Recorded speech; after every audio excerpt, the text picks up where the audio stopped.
What's up, guys? Horror Man back for another review.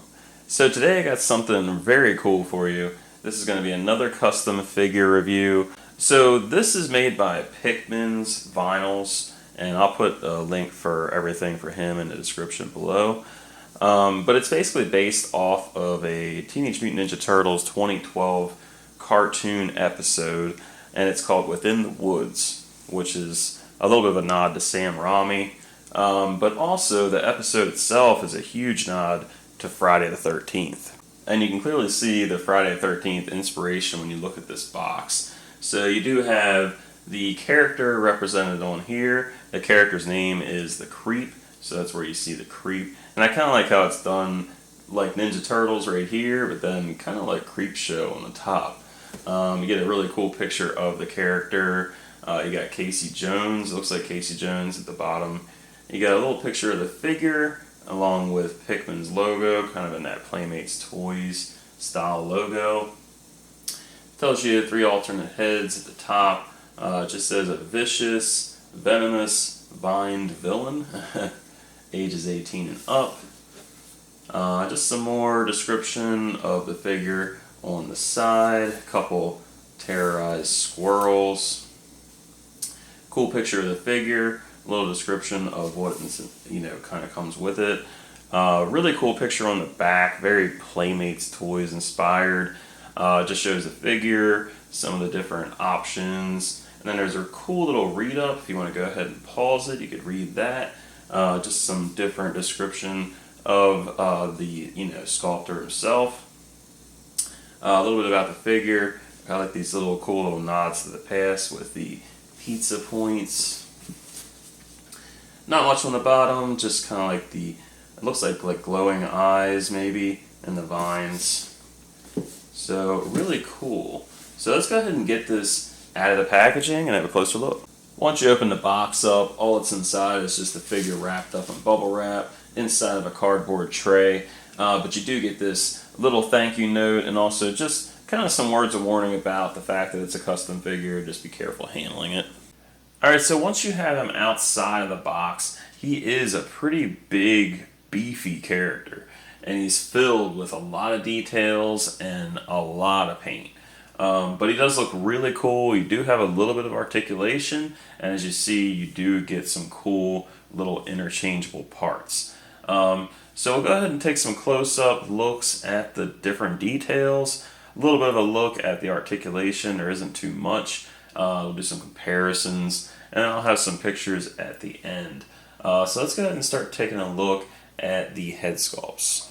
Alright, so taking a look at the head sculpt, man, look how monstrous this guy looks. I mean, he looks really good, man. Like, I'm really impressed with the likeness here. So you can see the kind of yellowish green vines kind of going around his face, kind of making up for some of the details around his neck and into his nose. I really like that. The attention to detail on the paint is really good. He's got kind of like this Thanos looking kind of chin piece with the kind of tree trunk texture going into there. You got a few of the teeth, showing here and there. Got a very skeleton type of face, kind of like the New Blood Jason, where he was kind of rotting like a zombie. But you could definitely see that look here. And you could definitely see the eyes, especially the rings around the eyeballs. But once you turn his head, he almost changes into like Swamp Thing. So he goes from like an unmasked Jason to like more of a Swamp Thing looking character. And you can see that kind of bulbous head kind of turns into more of like a hooded type shape. But it's just like that, weird part of his neck that kind of blends into the shoulders. So really cool attention to detail. I love like the shape of this guy. He definitely has like some nostalgic elements to him, like from that old Swamp Thing cartoon. But yeah, I just really like the attention to detail here. And then just taking a look at the other side of his face. Again, you can see like the vines or the like roots or whatever kind of going up in a different way on his head. You can see the eyes showing just a little bit more teeth on this side. Just a gruesome looking dude. And then over to the back, you can definitely see more of that detail again, and a little bit more texture done in here.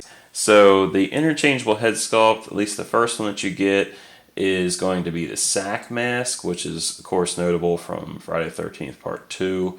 And it's also, just like Jason, just has the one eye kind of showing through the hole. But that's your first mask that you can put on. But my favorite is going to be the hockey mask. And this is Casey Jones' hockey mask that he ends up taking from Casey once he kind of knocks Casey out. So each of these head sculpts can interchange onto the Creep. Alright, so I'll attempt to change this head sculpt on camera, although I'm a little scared by this, but it seems to pop off pretty good. Just has a little peg on there, and then you're just going to want to pop this new head sculpt on. Oh yeah, and that was pretty easy. So there is your sack mask. Alright, so here he is with the sack mask, and he does look pretty cool. When the turtles first encounter him, this is how they see him. But he looks pretty much like you would imagine from Jason Part 2, especially with this particular outfit. That's what Jason wore, so it's definitely more accurate, I guess, to that Part 2 version. But yeah, I think it looks pretty good. The eye is a little tough to see in these lights, so I'll try to put a little bit more light over it so you can see it a little bit better. But there is definitely some sculpt behind that mask. Here he is from the side without the eye showing. And again, really nice details here. I like the sculpt. You can see a little bit of wrinkling in that mask. But yeah, pretty cool details on this mask. Alright, and then my favorite version is going to be the hockey mask version. I really like this. Nice details in this head sculpt as well. Love how you see the different vine going up. And it does look different than the other head sculpts. So these are a bit unique, which is awesome. But yeah, it just looks awesome from the side, from the front. And I do think you could see this one's eye just a little bit better from the front, especially if you put just a little bit more light on there. But yeah, man, just a really cool head sculpt here. But yeah, I like how the vines on the side of his head are not the same for these two different head sculpts. So that's pretty cool. And even over to the back, there's this kind of thing on the back of his head, like a bandage or something like that.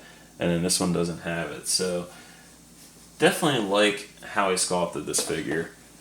And looking at the details in the body here, especially in the arms, there's just a ton of sculpting going on, from the branches to just all the green, all the roots, all the different little vines and stuff just going all over this body. Definitely reminds me of the sculpting of back in the day of those old Playmates toys where they were so unique. And I do like the way he sculpted the arm. It is that pre-pose look, but I definitely like the look, and I think the hand kind of being open, or at least what looks like a hand, is in kind of like that grabbing motion, which looks really cool.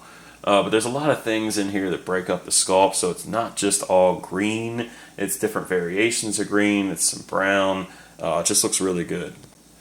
And the other arm, you can see even more details going on. Again, just little things that break up the sculpt. I really like that he's really kept attention to detail on all the bits and pieces of this different sculpt. And I do like the different details that went into the overalls. You can see the different paint on the buckle pieces and the buttons, and just like the little adjustments for the straps. You can even see part of the stitching on the straps and even on the pocket itself. I do feel like the Voorhees logo would have been really cool to have on that pocket, so I was a little sad that he didn't include that on there. That was one of the funny parts of this episode, where you see that Voorhees logo on the overalls, but I still do like the details anyway. And then finally down to the feet, you do get these really elaborately sculpted feet. They just look like tree trunks, but more green, of course. But you could definitely see the chunks of brown for the kind of beat up branches and roots of these feet. Just really, really cool. Kind of looks like a worm on one of his feet. Just excellent looking sculpting. And then over to the back of the feet, even more amazing sculpting. You could see there's a frog in the bottom of this foot here, which looks really cool. Again, very Playmates Toys inspired. But yeah, just really nice details overall in these feet. So looking over the articulation for the Creep here, you're not going to get too much going on. The head does not move because of how it's interchangeable. And then the arms can move, but sometimes they can't really hold the weight too good. But you can get some posing out of it, but again, just depends if it can hold the pose or not. And then the other arm, again, just the weight of it, it can hold the pose for a little bit, at least for a shot. This one seems to be holding pretty good, but yeah, you can move them just a little bit, so you can go frontwards, a little bit backwards, and then the legs, they really just move like front and back, but they're really not going to move much at all, honestly. So mainly you're just going to get a little bit of movement out of the arms, and that's about it. Alright, so for the first comparison, here he is next to some 2012 cartoon figures. So you do have the Raphael, that's made by Revoltech, and I really wish I had more of those figures. They did make all four of the brothers, but they're very expensive now. And then also the Casey Jones from the 2012 cartoon, and that's made by Playmates, and I did do a custom paint job to that one. But I really like how these guys scale together. This seems perfect to me. The Creep is a very big character, and I think these guys do scale really well together.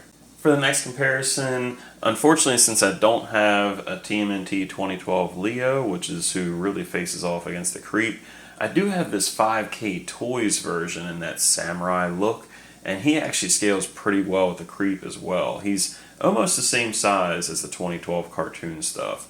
And then you have Armagon here from the 2012 cartoon, and this is a custom paint job by Does Machines 84. And here he is with some animated stuff. So you have the 87 Toon Raphael and April O'Neil made by NECA Toys, and then the Leonardo from Batman TMNT made by DC Collectibles.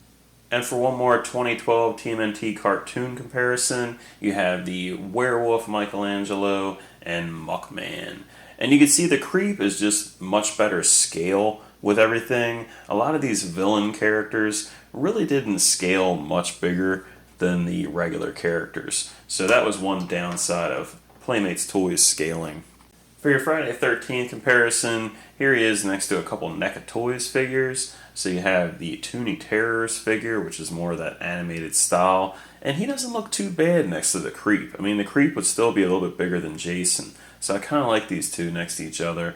And then you have the Part 3 Friday the 13th NECA figure with a custom mask. So they all look pretty cool next to each other, whether you're a TMNT fan or Friday the 13th. This will definitely fit in with these guys. And then for the final comparison, here's the original Playmates Toys Leonardo and the NECA Toys TMNT 1990 Raphael with that new really angry head sculpt. And you can see he does scale pretty much with anything. It just depends on how big you want to depict him to be. For me, the 2012 cartoon stuff is going to be your best scale. I think they just look really good with him. Alright, so that's my review of the Teenage Mutant Ninja Turtles 2012 cartoon, The Creep, custom figure by Pickmans Vinyls. And for the most part, I really do like this figure.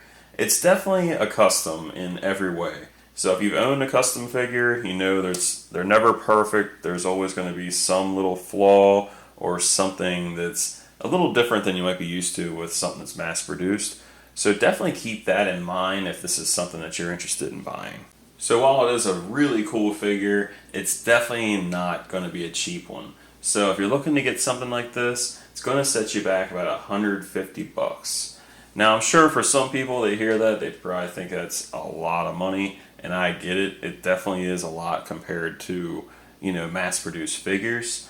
But this is something that you're just not going to see. So you either have to kind of just pay a customizer to make one, buy one if you ever see it available, or you just have to accept the fact that you may not ever own, a figure of this character. If you can buy this for your collection, though, it really will be a centerpiece for your 2012 collection. You could really get some cool photos with this guy. He's huge. I mean, you don't really need a lot of posing out of him, but he does just enough. And if you've got the right characters, especially these Reveltech figures to put in your collection to display with this guy, it really is one to have. The only thing I really knock with this figure is that he didn't put the Voorhees on the overalls, which I think that would have been really cool to put that logo on there.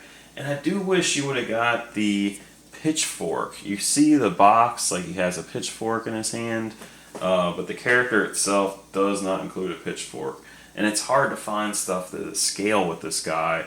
So I do have a pitchfork from Friday the 13th, Part 3. That's probably the best design to put in his hands. So if you wanted to get a pitchfork for him, this kind of works. Like the length is pretty good, but it is a little bit on the thin side. I also have a Part 2 version, which looks more like the one on the box, but it is a little bit smaller than this version. So yeah, it'd be nice just to have that accessory. So it's ultimately up to you if you can justify the sticker price. For me personally, I really love the episode and the 2012 cartoon, and of course I love Friday the 13th. So this is a great little unofficial crossover, and I just really like to have something to immortalize the. So this is very unique. It's definitely something that Playmates planned but got canceled, and it's something we'll probably never see officially. Pickman also threw in this little Professor Cluckingsworth unpainted figure, which is really cool, and then also a sticker. It's kind of like his logo, so I was happy to see those included. He makes all kind of different vinyl, cool little vinyl figures and stuff, all different price ranges. So thanks for watching my review. If you liked it, go ahead and leave a like. If you have a comment or question, go ahead and leave that in the comments section below. And until next time, guys, see ya.